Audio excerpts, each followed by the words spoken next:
সদাইপুর থানা এলাকার জঙ্গলে এক মহিলার মৃতদেহ পড়ে থাকতে দেখা যায়। পরে দেহটি পুলিশ উদ্ধার করে ও ময়নাতদন্তে পাঠায়। অভিযোগ ওঠে মহিলাকে শারীরিক অত্যাচার করে খুন করা হয়েছে। ওই ঘটনার রাজনগর থানা এলাকা থেকে এক যুবককে গ্রেপ্তার করে পুলিশ।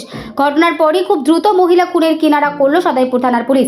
রাজনগর থানা এলাকা থেকে এক যুবককে গ্রেপ্তার করে পুলিশ। উল্লেখ্য, গত 11 জুলাই শুক্রবার দুবরাজপুরের আলমবাগের মেলা দেখতে গিয়ে রাতে আর বাড়ি ফেরেনি ওই মহিলা। পরের দিন সদাইপুর থানার অন্তর্গত নীলনির্জন গ্রামের চণ্ডীগড়ে রাজগঞ্জ কমলখালা রাস্তায় রাধামাধবপুর জঙ্গলে সালমা খাতুন ওরফে লাডলি নামে ওই মহিলার মৃতদেহ উদ্ধার হয়। এই ঘটনায় চাঞ্চল্য সৃষ্টি হয়েছে।